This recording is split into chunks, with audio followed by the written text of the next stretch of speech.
نحمده ونصلي على رسوله الكريم اما بعد۔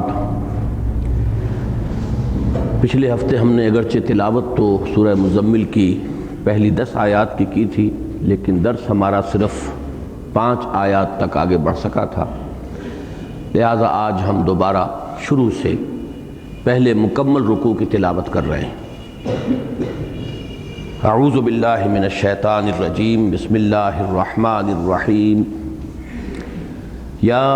ایہا المزمل قم اللیل الا قلیلا نصفہ او انقص منہ قلیلا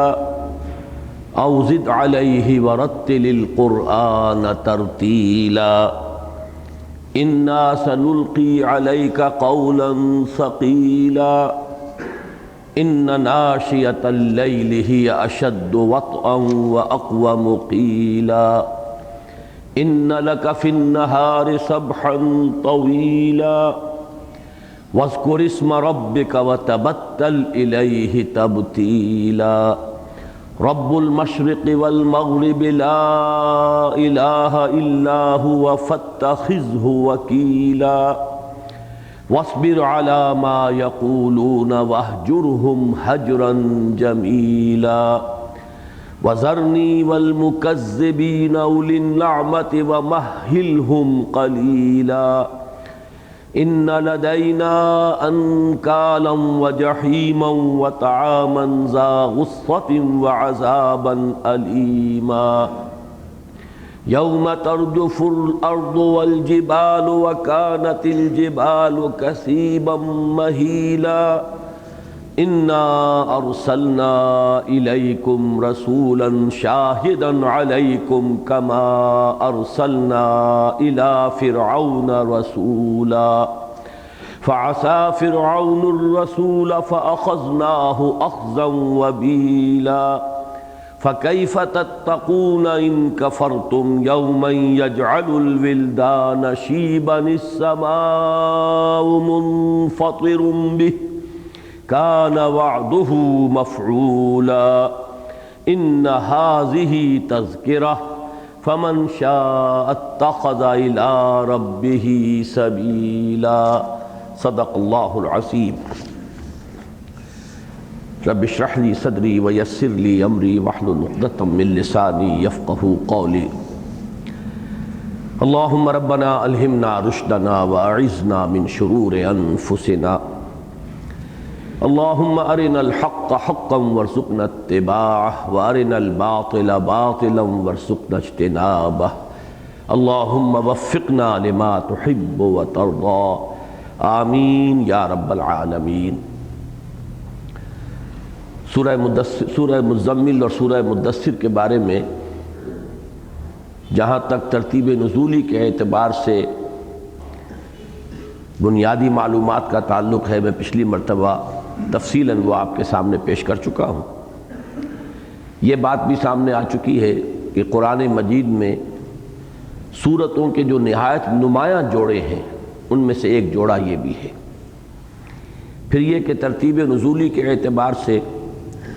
اگرچہ پورے قرآن مجید کو مرتب کرنا ترتیب نزولی کے لحاظ سے یہ ناممکن ہے، میں اس میں آپ کو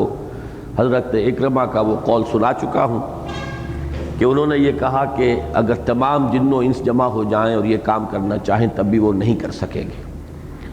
جو زیادہ تر اتفاق ہے وہ اس پر ہے کہ کون سی صورتیں مکی ہیں، کون سی مدنی ہیں۔ البتہ یہ کہ یہ جو پہلی 4 صورتیں ہیں ان کے بارے میں سلف میں تقریباً اجماع ہے، اتفاق ہے، پوری صورتیں نہیں، لیکن 4 صورتوں کی ابتدائی آیات ان کی ترتیب ہمیں معلوم ہے۔ اس میں تقریباً یقین کے درجے تک بات ہے کہ سب سے پہلے سورہ علق کی 5 ابتدائی آیات، اس کے بعد سورہ نون یا سورہ قلم 2 نام ہے اس کی ابتدائی 7 آیات، پھر یہ سورہ مزمل کی ابتدائی 10 آیات، پھر سورہ مدثر کی 7 آیات۔ اس کے بعد بعض حضرات کی رائے یہ ہے کہ 5ویں وحی جو ہے وہ سورہ مسد ہے، تبت یدا ابی لہب وتب، اور ایک رائے یہ ہے کہ 5ویں جو وحی ہے وہ سورہ فاتحہ ہے، اور 6ٹھی وحی جو ہے وہ سورہ مسد ہے۔ واللہ اعلم۔ اس کی جو ابتدائی 4 آیتیں 5 آیتیں ہیں ان کے بارے میں ہم گفتگو کر چکے ہیں۔ ان میں اہم ترین مضمون جو آیا تھا وہ قول ثقیل کے بارے میں اختلاف ہے، اس کو یہاں سے ذہن میں تازہ کر لیں، اس لیے کہ اب جو آگے ہمارا درس چلے گا اس کے ساتھ اس کا تعلق ہے۔ انا سنلقی علیک قولا ثقیلا، ہم آپ پر عن قریب ایک بھاری بات ڈالنے والے ہیں۔ اب یہ اس کا لفظی ترجمہ ہے، لیکن یہ کہ اس بھاری بات سے مراد کیا ہے، اس میں جیسا کہ پچھلی مرتبہ میں نے آپ کو بتایا تھا، امام رازی کی تفسیر اس اعتبار سے ایک انسائکلوپیڈیا ہے کہ وہ تقریباً تمام اقوال جو ہیں وہ جمع کر دیتے ہیں، پھر اس میں جس جانب ان کی اپنی ترجیح ہوتی ہے، رجحان ہوتا ہے، اسے بھی معین کر دیتے ہیں۔ تو انہوں نے 9 اقوال نقل کیے ہیں، جن میں سے 5 جو ہیں وہ قابل ذکر ہیں۔ پہلی بات تو یہ کہ یہ پورا قرآن مجید اپنی عظمت کے اعتبار سے یہ ثقیل ہے، بھاری ہے، جیسے ہم اس کو استعارۃ لفظ استعمال ہو رہا ہو، بڑا بھاری کلام ہے، بہت ہی عظمت والا کلام ہے۔ اور اس کے ساتھ تعلق جڑ جاتا ہے سورہ حشر کی اس آیت کا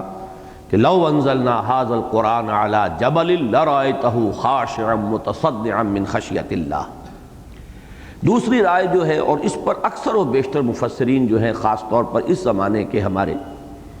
انہوں نے اسی پر زیادہ زور دیا ہے کہ اس سے مراد ہے وہ بوجھ جو حضور صلی اللہ علیہ وسلم کی طبیعت پر پڑتا تھا نزول وحی کے وقت۔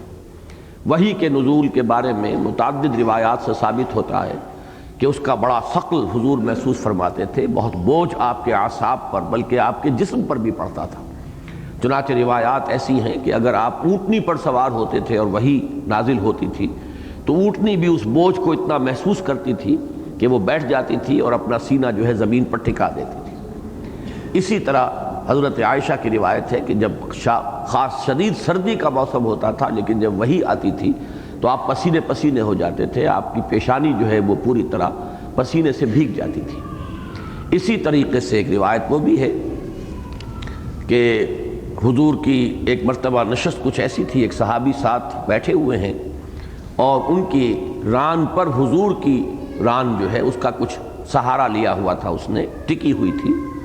تو وہی نازل ہوئی تو انہوں نے ایسے محسوس کیا جیسے کہ میری ران پھٹی جا رہی ہے۔ یعنی حضور صلی اللہ علیہ وسلم پر معلوم یہ ہوا کہ یہ دباؤ جو ہے یہ صرف اعصابی نہیں ہوتا تھا بلکہ یہ کہ اس کا کوئی فزیکل ایلیمنٹ بھی تھا، کہ ایک دوسرا شخص کہ جس کے ران پر حضور کی ران اس پر ٹکی ہوئی تھی اس نے اتنا بوجھ محسوس کیا۔ تو یہ روایات جو ہیں اکثر و بیشتر حضرات نے ان کو نقل کیا ہے، اور یہی رائے جو ہے سب نے دی ہے اکثر و بیشتر نے کہ اس سے مراد وہی ہے کہ اے نبی اس بوجھ کو برداشت کرنے کے لیے آپ کو یہ ریاضت جھیلنی ہوگی، اس کا تحمل کرنے کے لیے۔ تیسری رائے جو مضمون کے اعتبار سے بہت قریب آ جاتی ہے وہ یہ ہے کہ قرآن مجید میں جو اوامر و نواہی ہیں، یہ کرو یہ نہ کرو، پھر یہ کہ اس کے ضمن میں جو تکلیفات شرعیہ ہیں، جو بھی شرعی ذمہ داریاں ڈالی گئی ہیں، یقیناً انسان پر گراں گزرنے والی چیزیں ہیں، بھاری گزرنے والی چیزیں ہیں، اس میں نفس کی شدید مخالفت کا انسان کو سابقہ پیش آتا ہے۔ یہی وجہ ہے کہ سب سے افضل جہاد اسے قرار دیا گیا ہے۔ جب آپ سے پوچھا گیا کہ ای الجہاد افضل یا رسول اللہ، تو آپ نے فرمایا ان تجاہد نفسک فی طاعت اللہ، سب سے افضل جہاد یہ ہے کہ تم اپنے نفس کے خلاف زور لگاؤ، کشمکش کرو اور اسے اللہ کی اطاعت کا عادی اور خوگر بناؤ۔ اسی کے ضمن میں پھر چونکہ اوامر و نواہی اور تکلیفات شرعیہ ہی کی ایک قسم یہ بھی ہے، ایک فرع ہے تبلیغ، دین کی اشاعت، دین کے پیغام کو پھیلانا، اللہ کے کلمے کو سربلند کرنا، اللہ کے دین کو قائم کرنا، اس اعتبار سے یہ بات جو ہے اپنے مضمون سے قریب تر ہو رہی ہے۔ البتہ جو چوتھی بات تھی جس کو کہ اسی مضمون کا جو آخری حصہ ہے اس کے ساتھ اس کا ربط و تعلق ہے اس تیسری بات کے ساتھ، وہ یہ ہے کہ تعین کے ساتھ مولانا اصلاحی صاحب نے یہ لکھا ہے کہ مولانا حمید الدین فراہی رحمۃ اللہ علیہ کی رائے یہ تھی کہ انا سنلقی علیک قولا ثقیلا، اس میں تعین کے ساتھ سورہ مدثر کی ابتدائی آیات کی طرف اشارہ ہے، اور یہ میں آپ کو بتا چکا ہوں کہ تقریباً اجماع ہے کہ اس وحی کے بعد وہی نازل ہوئی ہے۔ سورہ مزمل کی 10 آیات کے بعد چوتھی وحی جو ہے وہ سورہ مدثر کی وہ 7 آیات ہیں جو انشاءاللہ آپ جلدی ہم پڑھیں گے۔ ان میں چونکہ انذار اور تبلیغ اور تکبیر کا حکم دیا گیا ہے، اور یہ یقیناً قول ثقیل ہے، بڑی بھاری بات ہے۔ مخالفت، جیسے کہ ورقہ ابن نوفل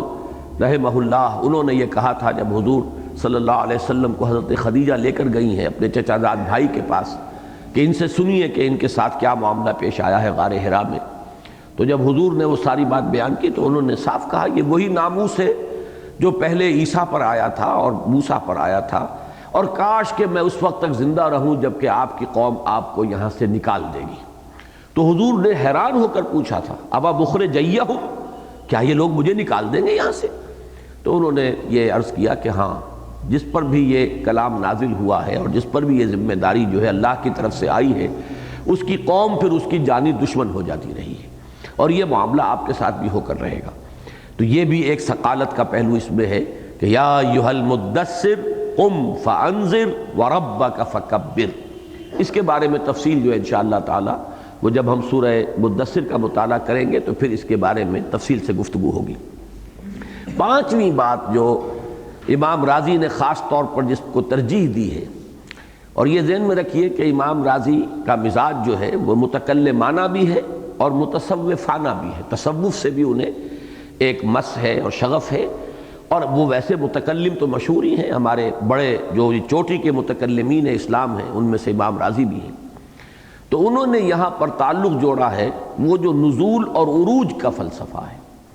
کہ در حقیقت یہ جو حکم ہے تبلیغ کا اور اللہ تعالیٰ کے کلمے کے سربلندی کی جد و جہد اور انذار اور تبشیر، یہ نزولی کیفیات ہیں۔ وہ جو ایک عروجی کیفیت ہوتی ہے کہ اللہ کا ایک بندہ اللہ کے ساتھ لو لگائے بیٹھا ہو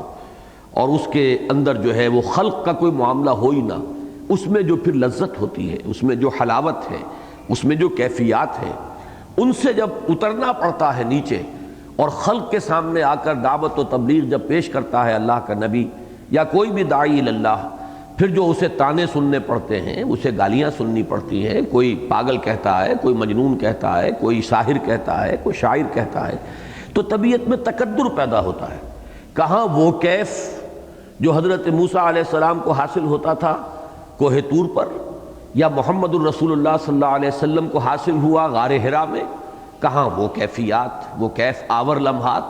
کہاں یہ گلی گلی اور در بدر اور وہاں لوگوں کی یہ باتیں سننا۔ تو یہ بہت شاخ گزرتا ہے، یہ انہی کو اندازہ ہو سکتا ہے جنہیں ان کیفیات کا کوئی تجربہ ہو کہ یہ کیفیت جو ہے وہ در حقیقت بہت ہی شاخ گزرنے والی ہے۔ اس پر تفصیل سے بحث ہوگی آگے چل کر سورۃ الانشراح میں،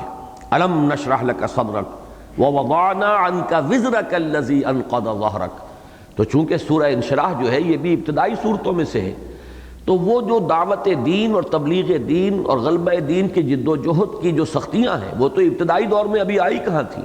وہ تو آنے والی تھی ابھی۔ تو معلوم ہوا کہ وہ خارجی سختیوں کے مقابلے میں یہ داخلی جو سختی ہے کہ وہ کیفیت جو ہے بیٹھے رہے تصور جانا کیے ہوئے، اس کیفیت کو چھوڑ کر اور جب اترنا پڑتا ہے وہاں سے، تو یہ نزولی کیفیت جو ہے یہ گویا کہ سب سے زیادہ بھاری گزرتی ہے اللہ کے اس بندے پر جو اس مراقبے اور اللہ تعالیٰ کے ساتھ لو لگانے کا لذت آشنا ہو چکا ہوتا ہے۔ تو یہ 5 اقوال ہیں۔ میں اپنی ترجیح نوٹ کرا چکا ہوں کہ میرے نزدیک مولانا فراہی، مولانا اصلاحی صاحب کی رائے یہاں پر یہی میری رائے ہے، اور میں بہت پہلے سے میں نے مطالعہ اب کیا ہے، ان کی رائے تو میرے سامنے اب آئی ہے، لیکن یہ کہ بہت پہلے سے میں اپنی تقاریر کے اندر یہ باتیں بیان کرتا رہا ہوں کہ در حقیقت سورہ مزمل اور سورہ مدثر کا ربط ہی یہ ہے کہ حضور صلی اللہ علیہ وسلم کو ان دونوں صورتوں میں خطاب کیا گیا ہے بڑے ہی محبت آمیز انداز میں،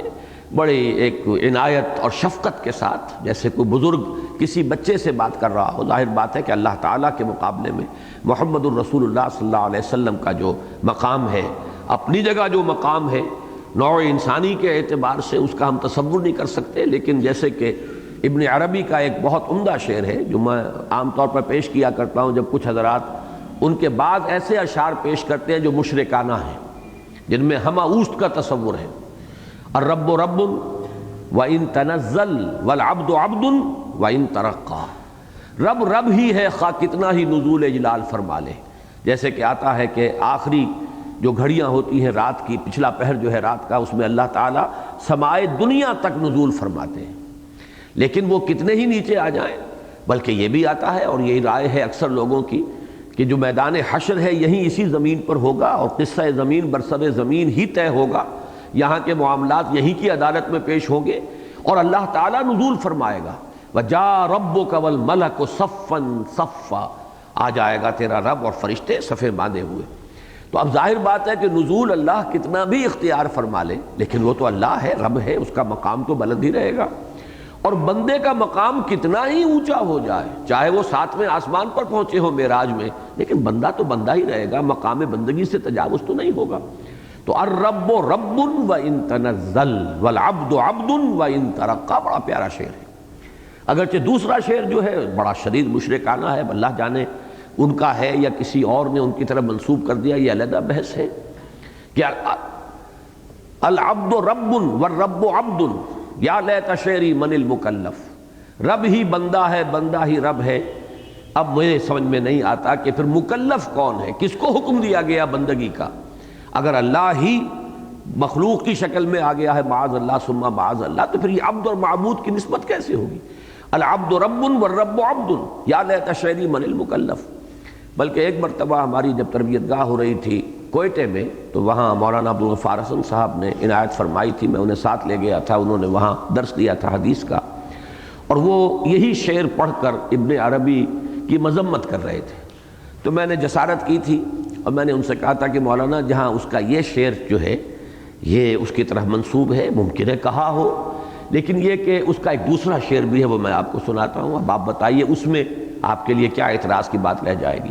تو ہمیں ان شخصیات کے بارے میں زیادہ بحث مباحثے کی ضرورت نہیں، ہمیں نظریات سے بحث کرنی چاہیے، شخصیات سے نہیں۔ پتہ نہیں جو بات منسوب کی گئی ہے، یہ شعر جو ہے اس کی نسبت غلط ہے یا اس شعر کی نسبت غلط ہے، واللہ عالم۔ حضور صلی اللہ علیہ وسلم کی طرف حدیثیں غلط گھڑ کر منسوب کر دی گئی تو اور کون شخص محفوظ رہ سکتا ہے دنیا میں کہ اس کی طرف غلط باتیں منسوب نہ ہو گئی؟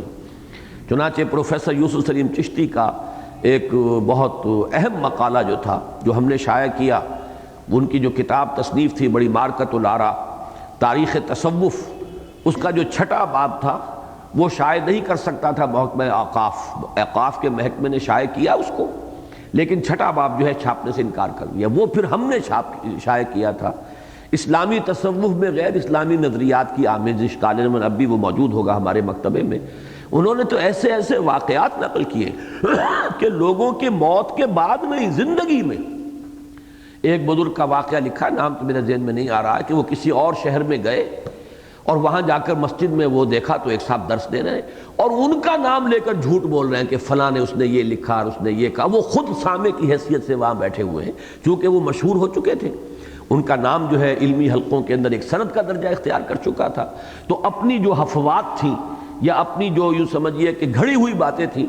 اب لوگ اگر ان کی بات کی حیثیت سے وہ بات سامنے آتی تو تسلیم نہ کرتے، تو ان کا نام لے کر، اور وہ حیران ہوئے کہ میری زندگی میں اگر یہ ہو رہا ہے، میری طرف غلط باتیں منسوب کی جا رہی ہیں، تو پھر یہ کہ بعد میں کیا ہوگا۔ بہرحال یہ تو ایک بحث علیحدہ ہو گئی۔ تو اس میں قولاً ثقیلہ کے بارے میں جیسا کہ میں نے عرض کیا ہے، میرے نزدیک وہی بات زیادہ جو ہے وزنی ہے کہ اس کا تعین کے ساتھ جو اس کا مفہوم ہے، اور یہ میں اپنی تقریروں میں بیان کر چکا ہوں کہ یہی ربط ہے سورہ مزمل اور سورہ مدثر کا، کہ بڑے ہی محبت آمیز انداز میں وہ غور و فکر کا جو دور تھا، اب اس سے آپ کو نکلنے کے لیے حکم دیا جا رہا ہے کہ اب کمر کس لیجیے، اب کھڑے ہو جائیے۔ غور و فکر، سوچ بچار کا دور اب گزر گیا۔ لاکھ حکیم سر بجیب، ایک کلیم سر بکف۔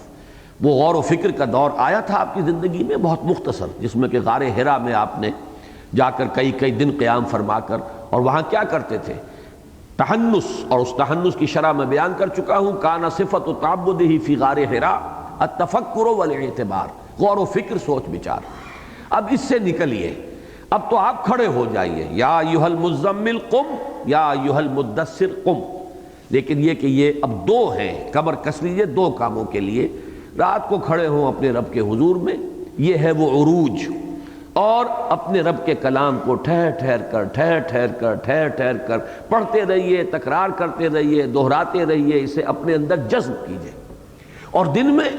یا ایھا المدثر قم فانذر وربک فکبر۔ میرے نزدیک یہ ربط ہے کہ در حقیقت یہ جو قیام تھا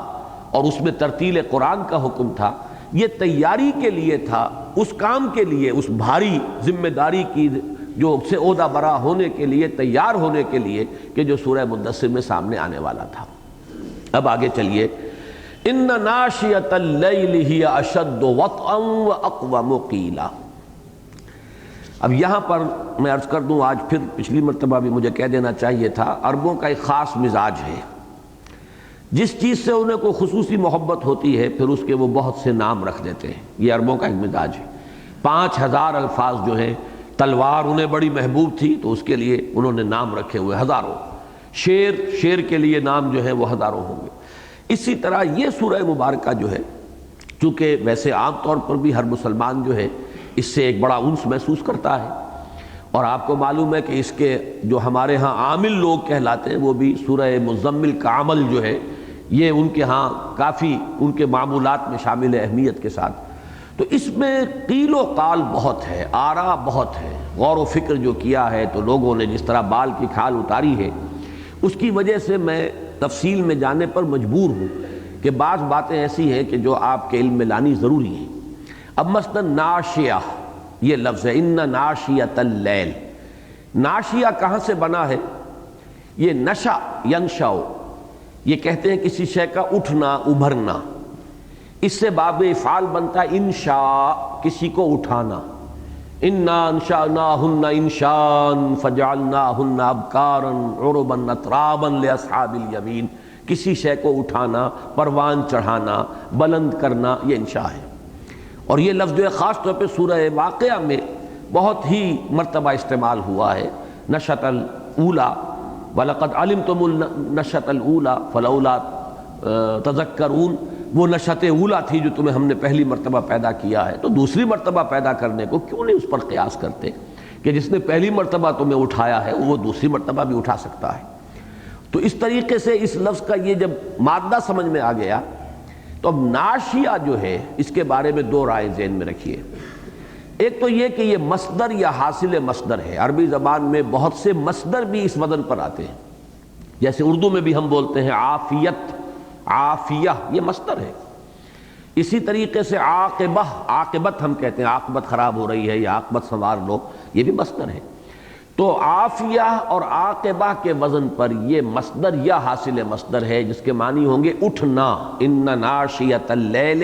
رات کا اٹھنا، یہ گویا کہ ترجمہ ہوگا اگر اس کو مصدر مانا جائے۔ دوسرے یہ اس میں فاعل بنتا ہے، ناشی اٹھنے والا، ناشیہ اٹھنے والی مؤنث، فاعل کے وزن پر فاعل، فاعلان، فاعلون، فاعلۃ، فاعلتان، فاعلات، تو فاعلتن کے وزن پر ناشیتن اٹھنے والی، یہ مؤنث کا صیغہ ہوا اس میں فاعل کا۔ تو اب یہ دو چیزیں جو ہے اس کو ذہن میں رکھیے تو اس کو، اور تیسری بات یہ کہ ناشیۃ اللیل یہ مرکب اضافی ہے، رات کا اٹھنا یا رات کا اٹھنے والا یا اٹھنے والی، یہ تو ہوا مرکب اضافی، لیکن اس کے مفہوم بھی دو ہوں گے۔ جیسے میں کہتا ہوں میرا اٹھنا، میرا چلنا، میرا یہ پھرنا، یہ تمام جب ہے اس میں میری طرف نسبت ہے اس اٹھنے کی، میں خود ہوں اٹھنے والا، میرا چلنا پھرنا، میرا کھانا پینا، اس میں در حقیقت ہے تو مرکب اضافی، لیکن یہ کہ اس میں نسبت جو ہے وہ فاعل جو ہے وہ میں ہوں۔ اسی طریقے سے ایک رائے یہ بنی ہے کہ در حقیقت لیل یہاں پر فاعل ہے ناشیہ کا،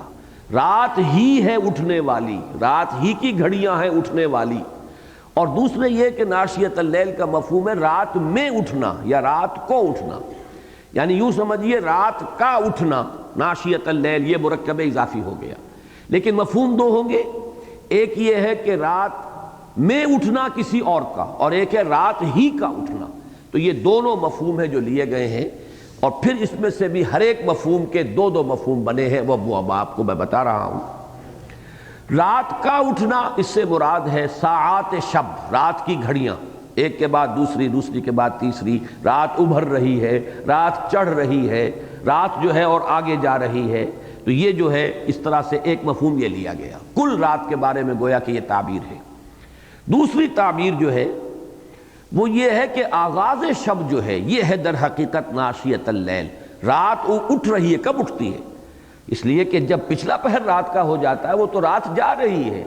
وہ تو ادبار النجوم ہے۔ اب وہ جو ہے جو قافلے ہیں ستاروں کے وہ بھی گویا کہ اب روانہ ہو رہے ہیں، واپسی ہو رہی ہے ان کی، اور رات بھی جو ہے پیٹھ موڑ رہی ہے۔ واللیل اذ ادبر والصبح اذا اسفر، رات جو ہے جب پیٹھ دکھا رہی ہوتی ہے تب صبح ہوتی ہے۔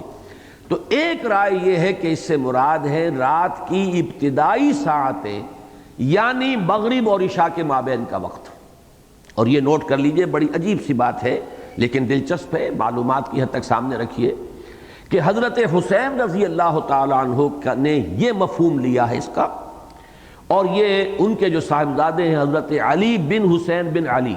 جنہیں کہ امام زین العابدین کے نام سے دنیا زیادہ جانتی ہے، امام زین العابدین حضرت حسین کے وہ صاحبزادے جو واحد صاحبزادے بچ گئے تھے کربلا میں اس لیے کہ وہ بیمار تھے، انہی سے حضرت حسین کی جو نسل ہے وہ آگے چلی ہے۔ تو علی بن حسین ابن علی، ان کی روایت ہے یہ کہ میرے ابا جان یعنی حضرت حسین ابن علی رضی اللہ تعالیٰ عنہما، ان کے نزدیک ناشیۃ اللیل سے مراد ہے مغرب اور عشاء کے درمیان کا وقت، اور یہی رائے پھر حضرت اکرمہ کی ہے، سعید ابن جبیر کی ہے، ضحاک کی ہے، کسائی کی ہے۔ اتنی کثرت کے ساتھ اس وقت یہ رائے موجود تھی۔ تو ایک تو آپ نے یہ نوٹ کر لیا کہ اگر ہم ناشیہ کو منسوب کریں رات ہی کی طرف کہ اس سے مراد ہے رات کی گھڑیاں، رات کے اوقات، رات کی ساعتیں، اس میں بھی ایک رائے یہ ہے کہ پوری رات، اور ایک یہ ہے کہ رات کی ابتدائی ساعتیں، ان میں یقیناً کہ کوئی خاص کیفیت ہے، ان میں کوئی خاص تاثیر ہے، یہ میں بعد میں بتاؤں گا کہ وہ تاثیر کیا ہے۔ اب دوسری طرف آئیے، ناشیۃ اللیل کا مفہوم اگر لیا جائے، رات کو اٹھنا یا رات کو اٹھنے والا، والی کا لفظ اس لیے آئے گا کہ نفس جو ہے مؤنث ہے، رات کو اٹھنے والی جان، رات کو اٹھنے والا انسان جو رات کو اٹھتا ہے۔ اس میں بھی پھر دو رائیں ہو گئیں، ایک تو یہ کہ اس سے مراد ہے رات کے کسی بھی وقت، چاہے اول رات، چاہے آخر رات، چاہے درمیانی رات، کسی وقت اٹھے آدمی، اٹھنا ہے مراد۔ لیکن ایک رائے جو حضرت عائشہ رضی اللہ تعالی عنہا سے مروی ہے اور بڑے اہتمام کے ساتھ، وہ یہ ہے کہ ناشیۃ اللیل کا اطلاق ہوگا صرف اس کیفیت پر کہ کچھ دیر سو کر پھر آدمی اٹھے۔ اگر تسلسل کے ساتھ آدمی جاگ رہا ہے تو چاہے وہ آدھی رات جاگ لیا ہے یا 2/3 رات جاگ لیا ہے، وہ ناشیہ کا اطلاق اس پر نہیں ہوگا۔ یہ حضرت عائشہ صدیقہ رضی اللہ تعالی عنہا کی رائے ہے، اور اس کو نقل کیا ہے حضرت اکرمہ نے۔ تو یہ اب 4 مفہوم ہو گئے، اور امام رازی نے اس میں 5واں مفہوم داخل کیا ہے، وہی 5واں مفہوم جو میں نے پہلے عرض کیا تھا کہ در حقیقت یہ عروج کی طرف اشارہ ہے۔ رات کے وقت کا اٹھنا، یعنی اس وقت وہ کیفیات جو اٹھتی ہیں انسان کی، جبکہ تاریکی بھی ہے، ظاہر بات ہے کہ وہ زمانہ وہ نہیں تھا کہ بجلی کے لیمپ بھی ہو اور یہ بھی ہو، زیادہ سے زیادہ روشن کیا تو کوئی چراغ روشن کر لیا، ورنہ یہ ہے کہ اس کا بھی اکثر و بیشتر معاملہ نہیں ہوتا تھا۔ تو حواس کو مختل کرنے والی کوئی بات نہیں، آواز نہیں، شور نہیں، ہنگامہ نہیں، کوئی اور اس طرح کی کیفیات کے جو خلل انداز ہو رہی ہوں آپ کے اور آپ کے رب کے مابین، مکالمہ اور جو بھی دعا اور مناجات ہے اور قرآن مجید کو جو آپ اپنے اندر جذب کر رہے ہیں، تو اس میں در حقیقت جو وہ کیفیت اس کی ہے، اس میں جو عروج کی کیفیت ہے، یعنی انا سنلقی علیک قولا ثقیلا، امام رازی کے نزدیک یہ نزول کی کیفیت ہے، نزول کی سختی ہے، اور ان ناشیۃ اللیل ہی اشد وطئا، یہ در حقیقت وہ عروج کی کیفیت ہے۔ تو یہ متصوفانہ تفسیر ہے ان 2 آیات کی امام رازی کی۔ باقی یہ کہ اب آگے جب ہم بڑھیں گے تو پھر دوسرے پہلو سامنے آئیں گے۔ ان ناشیۃ اللیل ہی اشد وطئا، یقیناً رات کو اٹھنا یا رات کا اٹھنا وہی ہے بہت مؤثر، وطی میں یا کچلنے میں یا موافقت میں۔ یہاں بھی 2 معنی اس کے کیے گئے۔ یہ واو، تا اور یہ کا مادہ جو آتا ہے، اگر ثلاثی مجرد سے آئے گا، اس کے معنی ہے اپنے قدموں سے کسی کو پامال کرنا، روندنا، کچلنا، پیس ڈالنا۔ وطا یتی یہ آئے گا، اس کے معنی کچل دینا، روند ڈالنا، پیس دینا۔ لیکن جب یہی مادہ آتا ہے باب مفعلہ میں، مواتات، اس کے معنی ہو جاتے ہیں موافقت پیدا ہو جانا۔ تو اب ان دونوں معنوں کے اعتبار سے زمین و آسمان کا فرق ہو گیا ہے مختلف مفسرین کی آراء میں، کہ پہلی رائے تو یہ ہے اشد وطن، کہ نفس کو کچلنے میں یہ بہت مؤثر ہے، اس لیے کہ نفس راحت چاہتا ہے، آرام چاہتا ہے، رات اللہ تعالیٰ نے بنائی بھی ہے بنیادی طور پر اسی لیے، اس کا ذکر دوسرے رکوع میں آ جائے گا۔ اللہ تعالیٰ نے رات اور دن کا ایک نظام بنایا ہے۔ جو بھی ہمارا نظام جسمانی ہے اس کا یہ بالکل ایک لازمی پہلو ہے کہ انسان کے اوپر تکان طاری ہوتی ہے، اسے ریفریش ہونے کے لیے استراحت کی ضرورت ہے، آرام کی ضرورت ہے، ورنہ ایگزاسٹ ہو جاتا ہے انسان۔ تو اللہ تعالیٰ نے دن اور رات کی یہ حکمت رکھی ہے۔ دن کو بنایا ہے تاکہ تم اپنی معاشی جد و جہد میں بھاگ دوڑ کرو، اور جو کام ہے ان کے لیے تمہاری جو ہے حرکت ہے، لیکن یہ کہ پھر جو تکان ہو جاتی ہے تو رات کو بڑی پرسکون فضا کے اندر آرام کرو تاکہ ریجوینیشن ہو جائے، تمہاری قوتیں پھر جو ہے اثر نو تازہ ہو جائیں تمہارے اندر، پھر اگلے دن کی بھاگ دوڑ کے لیے ایک نئی جو ہے صلاحیت اور استعداد اور قوت پیدا ہو جائے۔ تو یہ لازماً فطرت کا تقاضا ہے، فطرت کے خلاف نہیں ہے۔ تو یہ جس درجے میں نفس کے لیے کسی شے کا مرغوب ہونا ہوگا، اسی درجے میں جب آپ اس کی مخالفت کریں گے تو گویا کہ نفس کو کچلنے والی بات یہ ہوگی۔ اکثر مفسرین کے نزدیک تو یہ ہے کہ وہ اس کا ترجمہ یہ کرتے ہیں کہ ہی اشد وطئن، یعنی نفس کو کچلنے والا، نفس امارہ کو لگام دینے والی شے جو ہے وہ یہ رات کا اٹھنا جو ہے یہ اس میں سب سے زیادہ مؤثر ہے۔ لیکن بہت سے حضرات نے، یہاں پر بھی میں یہ پھر عرض کروں گا کہ اس میں واقعہ یہ ہے کہ اب تمام تفاسیر کا تو میں نے احاطہ اور احاطہ نہیں کیا ہے، لیکن یہ ہے کہ ایسا محسوس ہوتا ہے کہ بہت بڑی تعداد میں وہ مفسرین ہیں کہ جنہوں نے یہاں مفہوم لیا ہے موافقت، یعنی یہ کہ موافقت ہوتی ہے۔ رات کو کھڑے ہو کر جب اللہ کا بندہ اپنے رب سے ہم کلام ہوتا ہے تو پھر ہر طرح کی موافقت ہے، اس کے ظاہر و باطن کی موافقت ہوگی،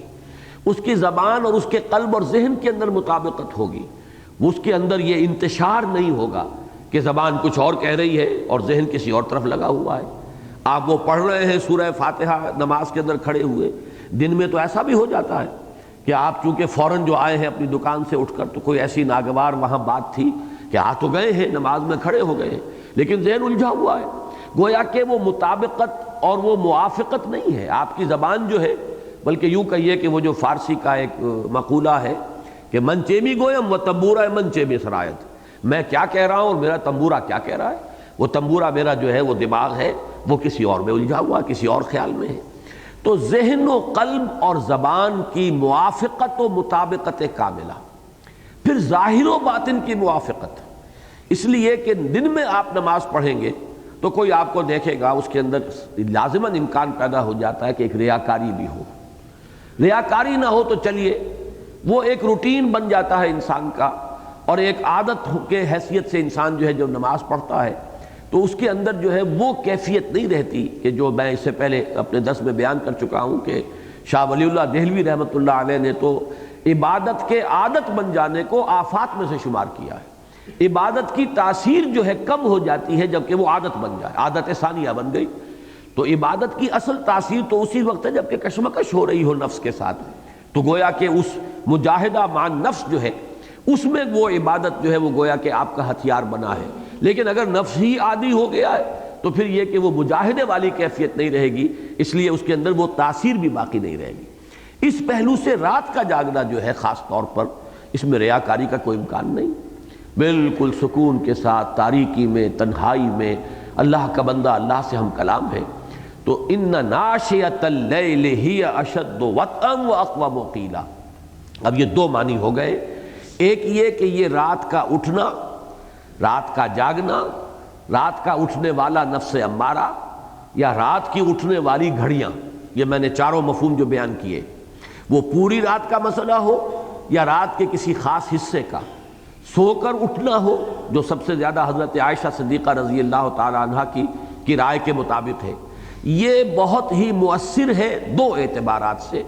ایک تو یہ کہ نفس کو کچلنے کے لیے، ضبط نفس کے لیے، اس کو کنٹرول میں لانے کے لیے، اس منہ زور گھوڑے کو لگام دینے کے لیے۔ آپ کو معلوم ہے کہ صوم کی عبادت جو ہے اس کا مقصد بھی یہی ہے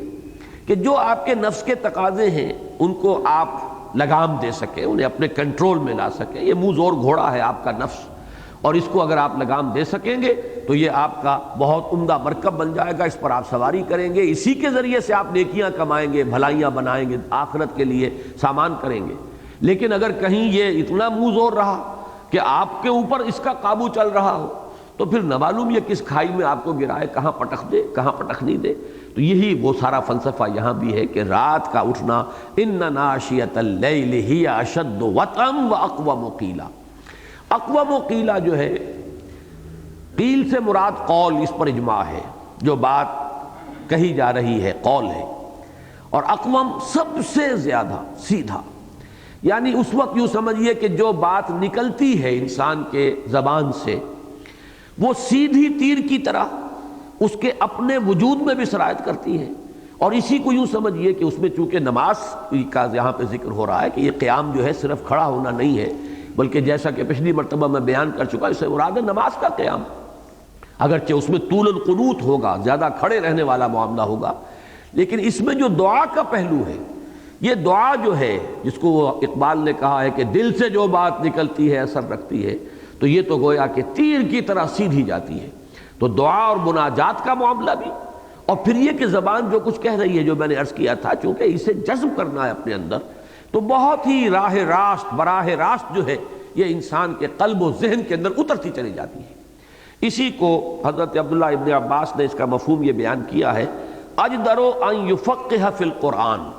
کہ در حقیقت یہ دونوں الفاظ ہم معنی ہو جائیں گے اشد وطئا، اگر موافقت اس کے معنی کیے جائیں کہ اس کے اندر کامل موافقت ہو جاتی ہے زبان میں اور قلب و ذہن میں، ظاہر میں اور باطن میں،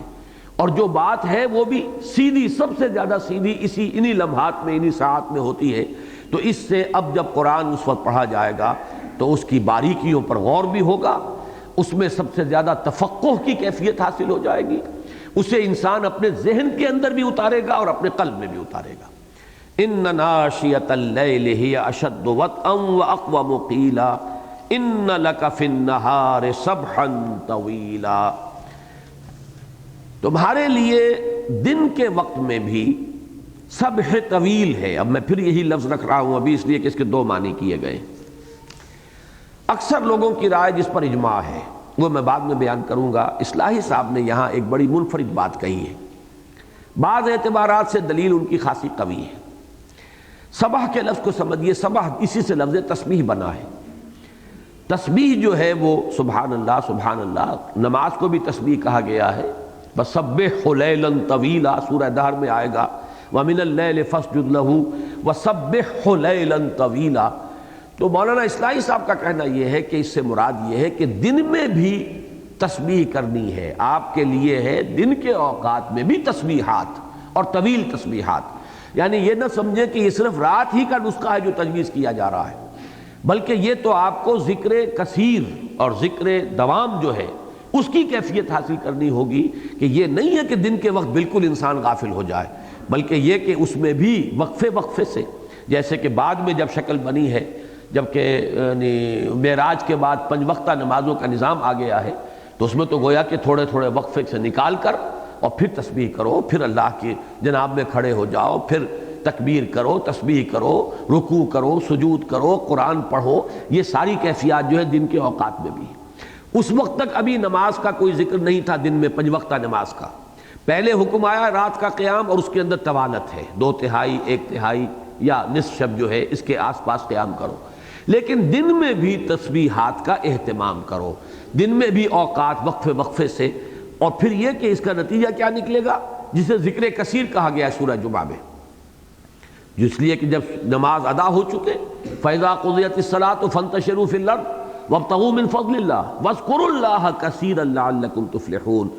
اور جب تم نماز سے فارغ ہو جاؤ تو زمین میں منتشر ہو سکتے ہو، اور اپنی معاشی جد و جہد میں دکان پر جانا ہو، کوئی اور ہو، کام کرو، اس میں کوئی حرج کی بات نہیں ہے، کوئی رکاوٹ نہیں ہے۔ وہ جیسے کہ شریعت موسوی میں ہے کہ یوم السبت جو ہے اس میں پورے دن کاروبار حرام ہے، وہ شریعت اسلامی میں نہیں ہے، آسانی کر دی گئی ہے،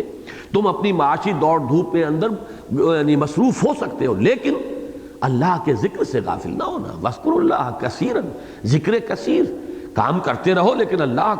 کی یاد کو دل سے اوجھل نہ ہونے دو۔ یہ گویا کہ مولانا اصلاحی صاحب کے نزدیک مفہوم ہے، اور وزن تو اس کے اندر مجھے محسوس ہوا ہے، لیکن یہ ہے کہ جو آگے کا سیاق و سباق ہے اس کے اعتبار سے میرے نزدیک جو جمہور کی رائے ہے وہ زیادہ انسب ہے۔ وہ رائے یہ ہے کہ یہاں پہ ان لک فی النہار سبحا طویلا، صبح کا مادہ کئی دفعہ میں نے عرض کیا ہے وہ ہے تیزی کے ساتھ حرکت کرنا. پانی میں آدمی تیرتا ہے تو تیزی کے ساتھ گزرتا ہے، فضا میں بھی کوئی چیز تیر رہی ہوتی ہے تیزی کے ساتھ گزرتی ہے، تب اپنے لیول کو برقرار رکھتی ہے. ایک خاص رفتار سے کم اگر معاملہ ہو جائے گا تو وہ چیز جو ہے نیچے گر پڑے گی. اسی طریقے سے یہ معاملہ جو ہے یا آج کل کے ہوائی جہازوں کا یہ سارا معاملہ اس تیزی کے ساتھ گزرنے کی وجہ سے وہ اپنے اس لیول کو برقرار رکھتے ہیں. تو سبح طویل سے مراد ہے دن میں اب آپ کے لیے بڑی مشقت ہے جو آنے والی ہے. اب تبلیغ کا حکم آنے والا ہے. پھر یہ کہ تبلیغ فرض کیجئے اگر نہیں بھی ہوئی، ابھی شروع نہیں ہوئی، تب بھی یہ ہے کہ حضور صلی اللہ علیہ وسلم آپ کاروبار کرتے تھے، تاجر تھے. یہ تو نہیں ہے کہ پہلی وحی آتے ہی آپ نے وہ سلسلہ بالکل منقطع کر دیا. جب تک کہ تبلیغ کا حکم نہیں آ گیا اس وقت تک یہ کہ آپ کی وہ مصروفیت بھی ہوگی. یہ جو مصروفیات آپ کی ہیں دن میں، لہذا ان کے اب رات کو وہ وقت ملے گا آپ کو کہ جس میں سکون ہوگا، جس میں اطمینان ہوگا، جس میں کوئی خلل اندازی نہیں ہوگی، جس میں کوئی انتشار نہیں ہوگا حواس کا یا خیالات کا. یکسو ہو کر اقوام و قیلہ والی کیفیت اور اشد و وطئن، ان دونوں کیفیتوں کا جو معاملہ ہے وہ تو رات ہی کو آپ کے لیے بآسانی جو ہے حاصل کرنا ممکن ہے. لہذا گویا کہ یہ اس کی دلیل ہے، رات کو جاگنے کی دلیل کے طور پر ان لک فی النہار سبحا طویلا. جس درجے آپ کو اپنے رب کے ساتھ لو لگانی ہے، جس درجے آپ کو تعلق مع اللہ قائم کرنا ہے، پیدا کرنا ہے، اس کے لیے دن میں آپ کے پاس فرصت نہیں ہے، دن میں آپ کے پاس وقت نہیں ہے. لہذا وہی بات جو مولانا روم کے حوالے سے بارہا میں نے عرض کی ہے، یہ مسلسل چلے گا. یہ سائیکل ہے جیسے کہ واٹر سائیکل ہے کہ پانی جو ہے وہ سمندروں سے بخارات کی شکل میں اوپر اٹھتا ہے، نہایت پاک صاف بخارات ہوتے ہیں، ان میں کوئی امپیورٹیز نہیں ہے، وہ تو ڈسٹلڈ واٹر ہے. سمندر کی تمازت سے پانی جو ہے وہ بخارات بن کر اٹھ رہا ہے. ڈسٹیلیشن کا پروسیس ہے کہ جو ہو رہا ہے نیچرلی. پھر وہی پانی ہے کہ جو بادلوں کے راستے سے ہو کر ہواؤں کے ذریعے سے ہواؤں کی پیٹھ پر سوار ہو کر آتا ہے، بارش بن کر برستا ہے. بارش بن کر جب برستا ہے تو وہ فضا کی کثافتوں کو بھی دھو دیتا ہے، اپنے اندر لیتا ہے اور ساتھ ہی ان کو لے آتا ہے زمین کے اوپر. زمین کا گند بھی دھوتا ہے اور وہ ندی نالوں کے اندر پہنچاتا ہے، پھر وہ پہنچ جاتا ہے سمندر میں، پھر وہاں سے ایویپوریشن ہے. تو یہ واٹر سائیکل جو ہے وہ چل رہی ہے. اسی طریقے سے عروج اور نزول کی یہ کیفیت جاری رہے گی. دن میں آپ کی یہ مشقت ہے، دعوت ہے، تبلیغ ہے یا اور دوسری مصروفیات ہیں. پھر ان کے اندر تکبر بھی طبیعت پر پیدا ہو جاتا ہے. کسی نے کوئی تانا دے دیا، کسی نے سخت بات کہہ دی، اور ایسا ہوتا تھا جیسا کہ میں وہ روایت آپ کو سنا چکا ہوں. دارالندوہ میں جب یہ مشورہ ہو رہا تھا کہ انہیں ہم مجنون کہیں یا شاعر کہیں یا کاہن کہیں، کیا کہیں، اب اس کی خبر حضور تک بھی پہنچ رہی ہے کہ میرے بارے میں آج یہ مشورے شروع ہو گئے.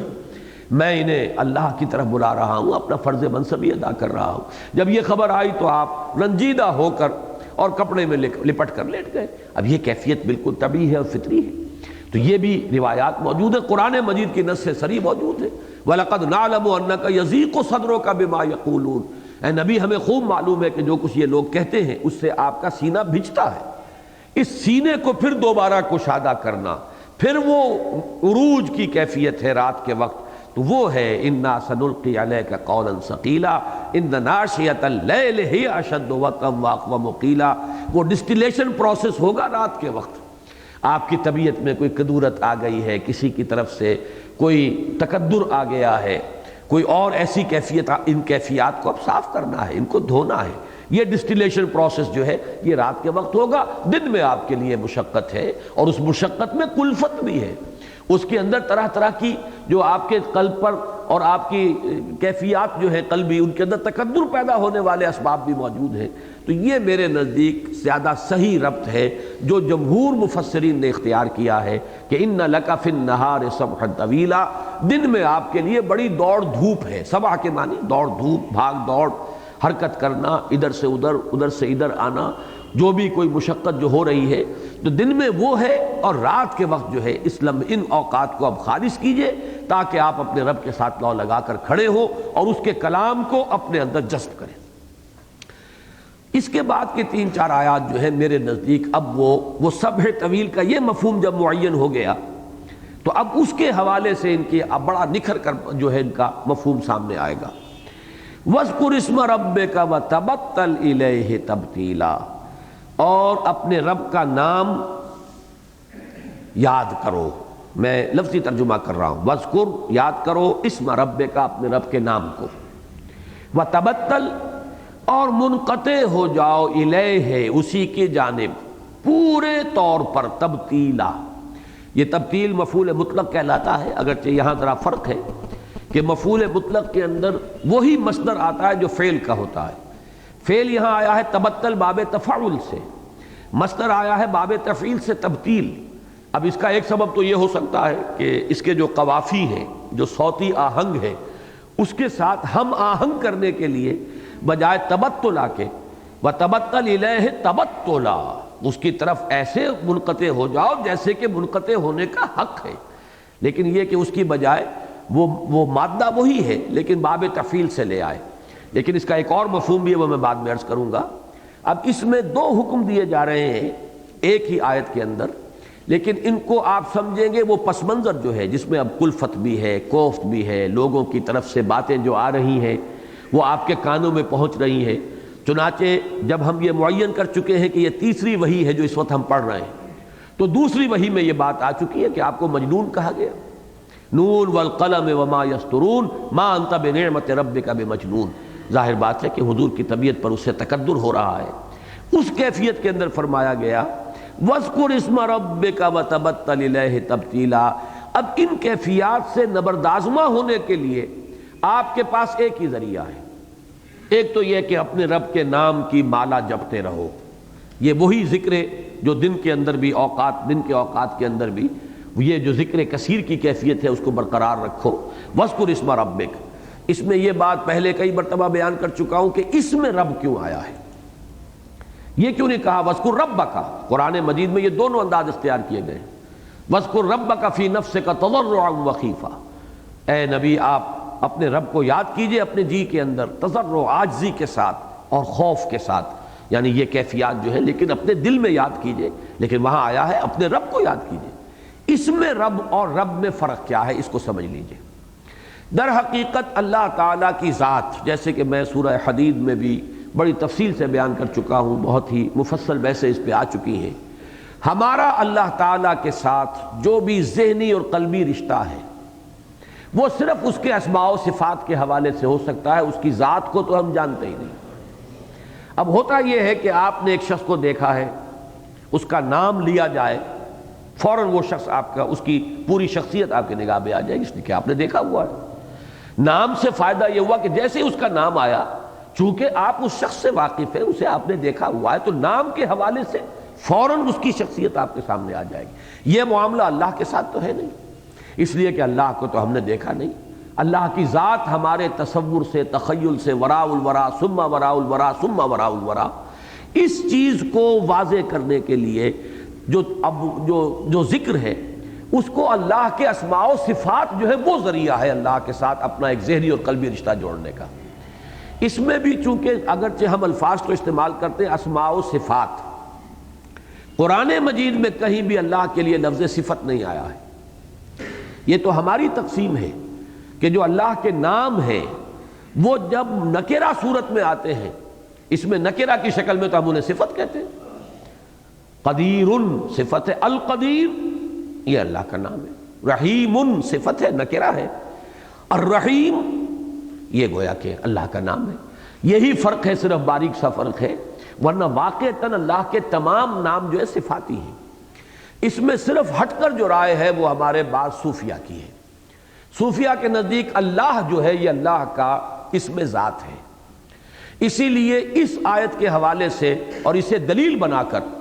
وہ سارے اذکار جو ہے انہوں نے تجویز کیے ہیں، اللہ اللہ اللہ اللہ، اللہ کے اسم ذات ہی کا جو ہے وہ انسان جو ہے تکرار کرتا رہے، اسی کو دہراتا رہے، اس لیے کہ وہ کہتے ہیں وَاذْكُرِ اسْمَ رَبِّكَ، اپنے رب کے نام کو یاد کرو۔ تو اس کے معنی یہ ہے کہ تکرار جو ہے، اسی لیے میں نے وہ الفاظ استعمال کیے تھے کہ اگر یہ مفہوم ہو تو بڑے پیارے الفاظ ہیں، اگرچہ وہ ہندی اس کے اندر آ گیا ہے، اپنے رب کے نام کی مالا جپو، مالا جپتے رہو اپنے رب کے نام کی۔ لیکن یہ رائے ہے اس پر مبنی کہ اللہ جو ہے وہ اس ذات باری تعالیٰ کا اسم ذات ہے۔ محققین جو ہیں، خاص طور پر ائمہ لغت نحویین، وہ اسے تسلیم نہیں کرتے، وہ کہتے ہیں اللہ کا کوئی اسم ذات نہیں ہے، یہ بھی صفاتی نام ہے، یہ بھی الہ پر الف لام داخل ہوا ہے، الہ اور الالہ، الالہ میں سے بیچ کا الف جو ہے وہ ختم ہو گیا، دو لام مدغم ہو گئے اللہ۔ لیکن یہ کہ بہرحال اس کو ہمارے ہاں ایک طبقہ جو ہے وہ اس میں ذات مانتا ہے، تو وَاذْكُرِ اسْمَ رَبِّكَ اس کے حوالے سے تو پھر ان کے لیے یہ اللہ ہی کے نام کی مالا جپنا جو ہے، پھر اس کے اندر جو بھی طریقے اختیار کیے گئے ہیں اس میں ضرب لگانا بھی ہے، اس میں پہلے یہ کہ لا الہ الا اللہ سے شروع کرتے ہیں، پھر اللہ، پھر اس کے بعد جو ہے آگے بڑھتے بڑھتے ہو تک بات چلی جاتی ہے کہ صرف ہو کے حوالے سے۔ یہ تو ہے وہ طریقے کہ جو بہرحال مختلف لوگوں نے اپنے اپنے ذوق کے مطابق تجویز کیے ہیں، میں اس وقت ان کی نہ کوئی تائید اور نہ کوئی ان کی تردید کرنا چاہتا ہوں، ایک علیحدہ مضمون ہے۔ لیکن میرے نزدیک اس کا مفہوم یہ ہے کہ اللہ کو یاد کرنا یہاں مقصود ہے، لیکن ہمارے پاس کوئی اور ذریعہ ہے نہیں اللہ کو یاد کرنے کا سوائے اس کے کہ اس کے ناموں کا حوالہ جو ہے بیچ میں، وہی تو واحد پل ہے، دی اونلی برج ہمارے ذہن میں اور اللہ تعالیٰ کی ذات میں جو بھی رشتہ ہے وہ صرف اللہ کے اسماء کا ہے۔ لہذا فادعوہ بہا، للہ الاسماء الحسنی فادعوہ بہا، اللہ ہی کے لیے ہیں تمام اچھے نام، پس پکارو اسے ان کے حوالے سے۔ اور مجھے اس اعتبار سے نقشبندی سلسلے کا ایک ذکر جو ہے جو یہ اسماء کے حوالے سے ہے وہ مجھے ذاتی طور پر بہت پسند ہے، اس لیے کہ میں شرکت کرتا رہا ہوں بعض مجالس میں، یہ جن کے بارے میں پہلے بھی میں نے بارہا تذکرہ کیا، بہت عرصے کے بعد آج ذکر آ رہا ہے۔ سائیں عبدالرزاق صاحب نقشبندی سلسلے کے وہ دیپال پور میں ہوتے تھے، ان کی بعض محفلوں میں نے شرکت کی ہے، تو یا کے ساتھ وہ پکارتے تھے، یا فتاحو یا فتاحو یا فتاحو یا رزاقو، یہ اللہ کے ناموں کے حوالے سے فدعوہ بہا۔ میرے نزدیک قرآن مجید میں جو حکم دیا گیا ہے کہ ان کے حوالے سے پکارو اللہ کو، اس کی بہترین تعبیر وہ ہے۔ بہرحال جو بھی اس کا مفہوم ہے میرے نزدیک، اور جو اس کو صوفیاء نے دلیل بنایا ہے، اس میں ذات مان کر اللہ کو، اور اس آیت کے حوالے سے پھر اس میں ذات کا ذکر، یہ دونوں رائے ہیں وہ اپنے سامنے رکھ لیجئے۔ وَاذْكُرِ اسْمَ رَبِّكَ وَتَبَتَّلْ إِلَيْهِ تَبْتِيلًا، یہ بطل کا مادہ آتا ہے کاٹنے کو، تبتیل ہوگا کاٹنا اور تبتل ہوگا کٹنا، باب تفعول، تفعیل اور تفعول میں یہی فرق ہے۔ کٹ جاؤ اس کی طرف، یکسو ہو جاؤ تمام رشتوں کو کاٹ کر۔ اب یہاں تبتیل کا اس لیے آیا ہے، صرف اس لیے نہیں کہ یہ صوتی آہنگ بن گیا، اس لیے کہ تمام جو قوافی ہیں وہ اسی کے اعتبار سے آ رہے ہیں، لیکن یہ کہ مانن بھی میرے نزدیک یہاں پر تبتیل جو ہے وہ زیادہ اس مفہوم کو ادا کر رہا ہے، تمام رشتے کاٹ کر صرف اسی کے ساتھ جڑ جاؤ۔ تبتل الیہ تبتیلا، تبتل کا اگر لفظ دوبارہ آتا تبتل الیہ تبتلا تو وہ ایک ہی مفہوم کو ادا کرتا، ایک ہی ایسپیکٹ سامنے آتا، بالکل یکسو ہو جاؤ، اس کے ساتھ جڑ جاؤ۔ لیکن یہاں پر تبتیل کا لفظ لا کر پہلی تو وہ جو صوتی آہنگ اور ڈیوائن میوزک جسے میں کہا کرتا ہوں کہ قرآن مجید میں ایک ملکوتی غنا ہے انہی قوافی کے حوالے سے، ایک تو وہ سامنے آ گیا، اور دوسرے یہ کہ ایک پہلو جو ہے کٹنے کا، اس میں اور زور پیدا ہوا، کاٹ کر، تبتیلا، تمام رشتوں کو کاٹ کر۔ لیکن اس سے مراد کیا ہے اس کو سمجھ لیجیے اچھی طرح، اس کے معنی یہ نہیں ہے کہ کوئی رہبانیت ہے اور دنیا سے منہ موڑ لینا ہے اور تمام رشتوں کو کاٹ دینا ہے، یہ در حقیقت ایک قلبی اور ذہنی اور روحانی کیفیت ہے۔ انسان اپنے باطن میں بالکل منقطع ہو چکا ہو، امیدیں منقطع کر لے ہر ایک سے، توقعات منقطع کر لے ما سوی اللہ سے، خوف سے آزاد کر لے اللہ کے سوا کسی اور کا خوف، کسی اور سے امید، کسی سے رجا، کچھ نہ رہے، اندر وہ اپنے آپ کو بالکل تنہا اللہ کی ذات کے ساتھ وابستہ کر لے۔ لیکن اس کا مطلب یہ نہیں ہے کہ وہ معاشرے سے کٹ جائے، کوئی اینٹی سوشل تعلیم نہیں ہے، رہبانیت کی تعلیم نہیں ہے۔ رہو، اسی کو صوفیہ کہتے ہیں خلوت در انجمن، انجمن میں رہو، ماحول میں رہو، لوگوں کے ساتھ معاملہ کرو، ان کا حق انہیں ادا کرو، لیکن تمہارے اندر کی کیفیت یہ ہونی چاہیے کہ بالکل یکسو ہو کر تمہاری امیدیں بھی اللہ کی ذات کے ساتھ وابستہ ہو جائیں، تمہاری توقعات بھی صرف اسی کی ذات کے ساتھ وابستہ ہو جائیں، تمہارے لیے اگر کوئی خوف کی بات ہو وہ بھی اسی کے اسی کی ناراضی کا خوف جو ہے وہ تم پر رہے. کسی اور کا خوف، کسی اور سے کوئی امید، کسی اور سے کوئی توقع، یہ تمام چیزیں منقطع ہو چکے ہوں. یہ ذہنی رشتے، یہ ہے در حقیقت کے جو مطلوب ہے. تبتل الیہ تبتیلا. اور جب تک یہ کیفیت نہ ہو، یہ نوٹ کر لیجئے، یہ تو سب حضرات جانتے ہیں، میں نے اس لیے بہت زیادہ تفصیل سے بات نہیں کی ہے کہ در حقیقت یہ پوری صورت جو ہے اس کے اندر جتنے احکام اب تک آئے وہ بھی لوازم میں سے ہیں اس کام کے لیے جس کو لیے کہ اب آگے حکم آئے گا کہ یا ایھا المدثر قم فانذر وربک فکبر. تو اس کی ظاہری کیفیت یہ کہ رات کو کھڑے ہونا چاہیے، قرآن پڑھنا چاہیے، یہ تو اکثر لوگوں کے علم میں ہے. لیکن یہ کیفیات جو یہاں آ رہی ہیں ان کا اکثر و بیشتر لوگوں کو شعور نہیں ہے. در حقیقت وہ ظاہری عمل جو ہے، رات کو جاگنا، رات کو کھڑے ہونا، قرآن کا پڑھنا، جتنا اہم وہ ہے اتنا ہی بیلنس کیجئے کہ یہ باطنی کیفیات ہیں، اتنی ہی اہمیت ان کی بھی ہے. اگر یہ کیفیت اندر پیدا نہیں ہوگی انسان کی، اگر خلوت در انجمن کی کیفیت میسر نہیں آئی. میں آج سوچ رہا تھا تو یہ ہمارے ہاں دو اصطلاحات آتی ہیں. ایک تو معرفت کی انتہا ہے، کثرت میں وحدت کا مشاہدہ کرنا. یہ کائنات ہماری طرف جو پھیلی ہوئی ہے چاروں طرف، کثرت ہے، چیزوں کی کثرت ہے، مختلف اشیاء ہیں، مختلف ایلیمنٹس ہیں، مختلف صورتیں ہیں، لیکن ان سب میں انسان اس کثرت میں وحدت کا مشاہدہ کر رہا ہو، اسے اللہ ہی نظر آ رہا ہو، اسے ہر آن جو ہے احساس ہو رہا ہو اللہ ہی کا فیصلہ، اللہ کی مشیت کار فرمائے ہر آن ہر لحظہ. لا فاعل فی الحقیقت ولا مؤثر الا اللہ. یہ جو وصیت کی تھی شیخ عبد القادر جیلانی رحمۃ اللہ علیہ نے اپنے بچے کو، وصایا جو لکھی ہیں انہوں نے، ان میں یہ بھی ہے میرے بچے اس بات کو جان لیں کوئی فاعل حقیقی، کوئی مؤثر حقیقی ہے ہی نہیں سوائے اللہ. اور یہی ہمارے وہ تیسرے کلمے کا جزو ثانی جو ہے ولا حول ولا قوت الا باللہ. کوئی خیر کی طاقت، کوئی شر کی طاقت، کوئی ہے ہی نہیں، کوئی وجود ہی نہیں مگر اللہ کے ساتھ. اللہ چاہے گا تو خیر ہوگا، اللہ ہی چاہے گا تو کوئی گدن پہنچے گا، کوئی نقصان پہنچے گا، کوئی تکلیف آئے گی، اور کسی میں طاقت نہیں ہے نہ ہمارے خیر کی اور نہ ہمارے تکلیف پہنچانے کی. جیسے کہ سورہ جن کے آخر میں ہم پڑھ چکے ہیں، اے نبی ان سے کہہ دیجئے لا املک لکم ضرا ولا رشدا. میرے ہاتھ میں اختیار نہیں ہے نہ تمہیں کوئی نقصان پہنچانے کا اور نہ ہی کوئی تمہارے لیے کوئی یعنی بھلائی اور تمہاری ہدایت میرے اختیار میں تو کچھ نہیں. یہ تو اللہ کی طرف سے ہوگا. تمہاری اپنی کیفیت، تمہارے اپنے اندر حسن طلب یا تمہارے اندر کجی ہے تو تم راندہ درگاہ ہو جاؤ گے. میرا کام ہے صرف پہنچا دینا. میں تو الا بلاغا من اللہ و رسالاتہ، یہ میرا فریضہ ہے، وہ مجھے ادا کرنا ہے. اگر یہ میں نہ کروں تو میں پکڑا جاؤں گا، پھر مجھے کوئی نہیں ہے. ولن اجد من دونہ ملتحدا، پھر مجھے کوئی پناہ گاہ نہیں ملے گی، اللہ تعالیٰ کی پکڑ سے کوئی بچانے والا نہیں ہوگا. باقی یہ ہے کہ اصل شے تو اللہ کی مشیت ہے. اسی طریقے سے یہ کیفیت تبتل، اور یہ ہر شخص کے اندر جس کی شخصیت میچور ہو جاتی ہے، رفتہ رفتہ یہ کیفیت پیدا ہوتی ہے.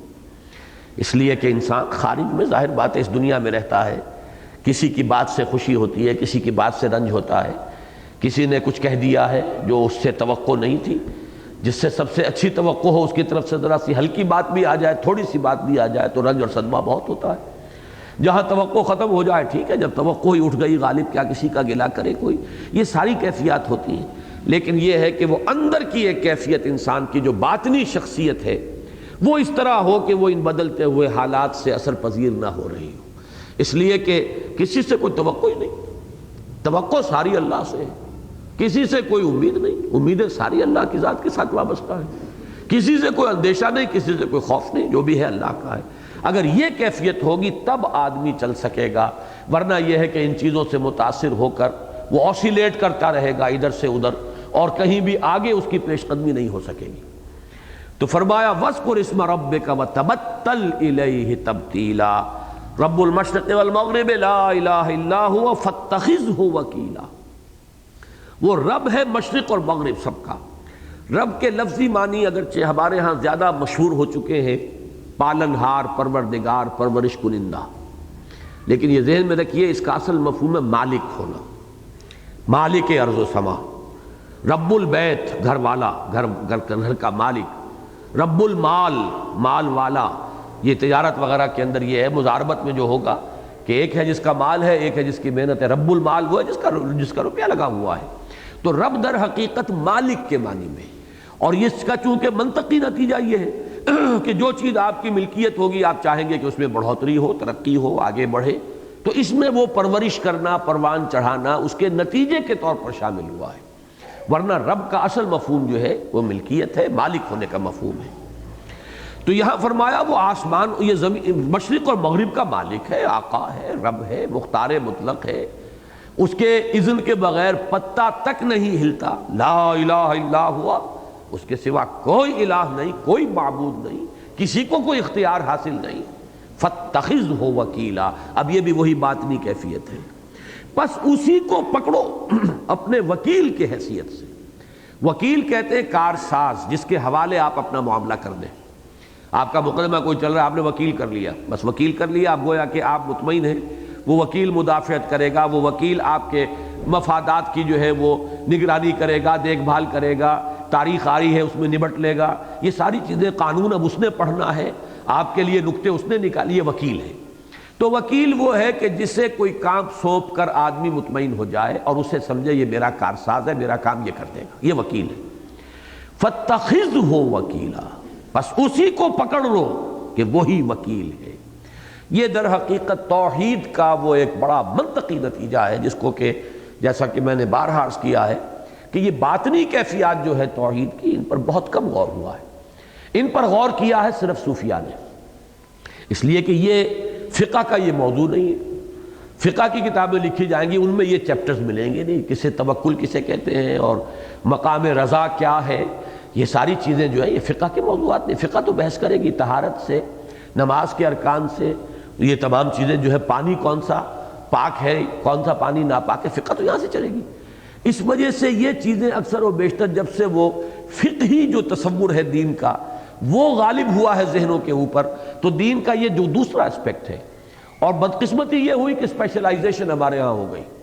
صوفیاء نے یہ حصہ لے لیا۔ اب اس میں آپ پڑھیے امام غزالی، معلوم ہوگا کہ ایک ایک چیز کی بال کی کھال نکال رہے ہیں، توکل کے کیا مراتب ہیں، کیا درجے ہیں، کس کس مراتب سے آدمی جو ہے متوکل جو ہے وہ گزرتا ہے، اس کی سب سے بلند ترین منزل توکل کی کون سی ہے، یہ ساری چیزیں، توکل ان کا ایک بہت بڑا موضوع ہوگا۔ اسی طریقے سے راضی برائے رب رہنے کا معاملہ، تو یہ چیزیں ہمارے ہاں تقسیم ہو گئی ہیں بدقسمتی سے، اور ایک ستم بالائے ستم یہ ہوا ہے کہ اس فن کے لیے ایک علیحدہ ایسا نام اختیار کر لیا گیا جس کا کتاب و سنت سے کوئی تعلق ہی نہیں۔ تصوف نہ قرآن کا لفظ ہے نہ حدیث کا لفظ، وہ تصوف سے ویسے ہی آدمی جو ہے وہ الرجک ہو جاتا ہے۔ پھر اس پر ایک اور تیسرا ردہ ہوا ہے، ظلم پر ظلم پر ظلم جو ہوا ہے وہ یہ ہے کہ بعض حضرات ایسے تھے کہ جو فلسفی بھی تھے، صوفی بھی تھے، اب ان کے جو نظریات فلسفیانہ تھے وہ سمجھا گیا کہ وہ بھی تصوف کا جزو لازم ہے، وحدت الوجود۔ وحدت الوجود تصوف کی شے نہیں ہے، وحدت الوجود در حقیقت فلسفے کا مسئلہ ہے، وحدت الشہود ہو، وحدت الوجود ہو، یہ فلسفے کا ہے، نیچر آف ایگزسٹنس۔ اور یہ حادث اور قدیم کے درمیان کیا ربط ہے؟ اللہ کی ذات ہے قدیم، کائنات ہے حادث، ربط حادث بالقدیم یہ کس طرح سے ہے، اس کو سمجھنے کی ایک کوشش ہے۔ وہ ظاہر بات ہے جو بھی ذہین آدمی ہوگا اور فلسفے کے اس سطح پر ہوگا اس کے سامنے تو یہ مسئلہ آئے گا۔ عام آدمی کہے گا چھوڑو جی، دفع کرو، کیا ضرورت ہے اس کی، بس اللہ کا حکم ہے، اللہ کا کتاب، اللہ کے رسول کے احکام ہے، اس پر عمل کرو، ٹھیک ہے، اس کی سطح پر یہی بات ٹھیک ہے، لیکن اس کی سطح پر اس کو تو وہ تو مجبور ہے۔ میں نے الفاظ استعمال کیے اسلام کی نشت ثانیہ پر کہ کچھ لوگ ہوتے ہیں کہ جو مجبور ہوتے ہیں، جیسا پیاسا جو ہے وہ تو پانی کی تلاش پر مجبور ہے، جسے پیاس نہیں لگی ہے وہ کہے گا خام خواہ یہ اپنی جان ہلکان کر رہا ہے، کیا ضرورت ہے، یہ تو اسے پتا ہے نا جسے پیاس لگی ہوئی ہے، اس کی جان پر بنی ہوئی ہے، وہ تو یہ ہے کہ جس طرح بھی ممکن ہوگا پانی کی تلاش جو ہے وہ کرے گا۔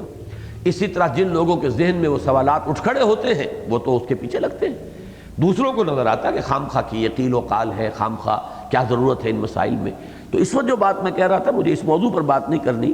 کہ یہ ردے تین چڑھ گئے ہیں۔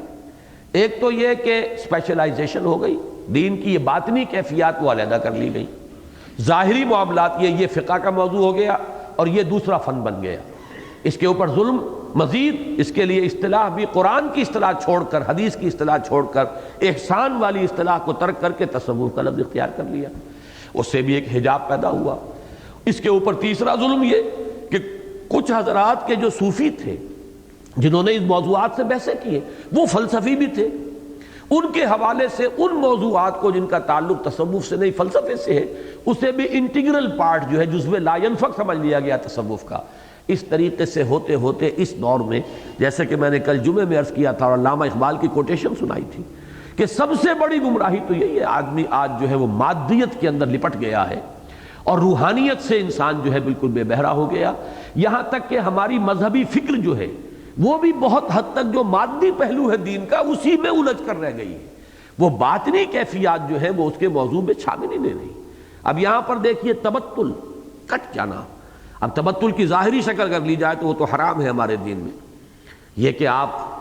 کٹ جائیں معاشرے سے، اینٹی سوشل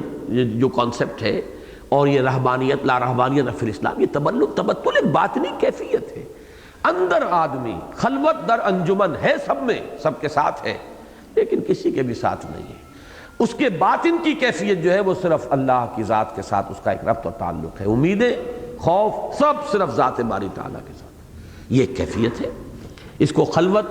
در انجمن کہا گیا، اسی کو بے ہما با ہما کہا گیا، با ہما سب کے ساتھ رہو، بے ہما کسی کے ساتھ نہ رہو، تمہاری ساری جو کیفیات باطنی ہیں ان کا ارتکاز ذات باری تعالیٰ پر ہو جائے، کسی اور کے ساتھ تمہارا کوئی قلبی رشتہ باقی نہ رہے۔ ہاں جس کا جو حق ہے وہ ادا کرو، بیوی کا حق ہے اس کو ادا کرو، اولاد کا حق ہے وہ ادا کرو، پڑوسی کا حق ہے وہ ادائے حقوق کا فلسفہ ہوگا، لیکن یہ کہ در حقیقت وہ باطنی رشتہ جو ہے وہ صرف ذات باری تعالیٰ کے ساتھ، تبتل الیہ تبتیلا۔ اب یہ ظاہری کیفیت نہیں ہے، یہ باطنی اور نفسیاتی کیفیت ہے۔ اسی طرح رب المشرق والمغرب، اب یہ دو دلیلیں لائی جا رہی ہیں، مشرق و مغرب سب اس کے اختیار میں ہیں، نمبر ایک سب اسی کی ملکیت ہے، لا الہ الا ہو، اس کو منفی انداز میں کہا کہ اس کے سوا کوئی معبود ہے ہی نہیں، لہذا نتیجہ کیا نکلا، فاتخذہ وکیلا، بس تمہارا توکل اس کے سوا کسی اور کی ذات پر نہیں ہونا چاہیے۔ اگر توکل کسی اور کی ذات کے ساتھ آپ کا جو ہے وہ منسلک ہو گیا تو گویا کہ آپ باطن میں مشرک ہیں، چاہے آپ ظاہر میں کتنے بڑے موحد ہوں۔ یہ وہ بات ہے، نوٹ کیجئے، جو سورہ بنی اسرائیل میں آئی ہے کہ پوری تورات کی تعلیم کا جو لب لباب ہے وہ بیان کیا گیا، وہ کیا ہے، وَآتَيْنَا مُوسَى الْكِتَابَ وَجَعَلْنَاهُ هُدًى لِبَنِي إِسْرَائِيلَ أَلَّا تَتَّخِذُوا مِن دُونِي وَكِيلًا۔ تورات کی کتاب کا خلاصہ، لب لباب، میرے سوا کسی اور کو اپنا کارساز نہ بنا لینا، توکل۔ اور اس دنیا کے اندر انسان ظاہر بات ہے امیدیں وابستہ کرتا ہے، بھروسہ کرتا ہے یہ میرا کام کر دے گا، اس کے ہاتھ میں اختیار ہے کچھ، یہ میری پرسنل رپورٹ اچھی کر دے تو میری ترقی ہو جائے گی، فلاں کا یہ معاملہ ہے، اس کا یہ معاملہ ہے۔ اسباب کے اندر چونکہ ہم جکڑے ہوئے ہیں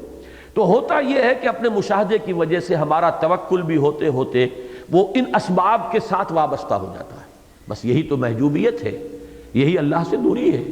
اب یہ اسباب جو ہے مسبب الاسباب سے انہوں نے آپ کو کاٹ دیا، اب تو آپ اسباب کے بندے بن گئے ہیں، آپ کی ساری ذہنی جو ہے توکل کی کیفیت جو ہے وہ ان اسباب کے ساتھ وابستہ ہو گئی ہے، یہی ہے گمراہی۔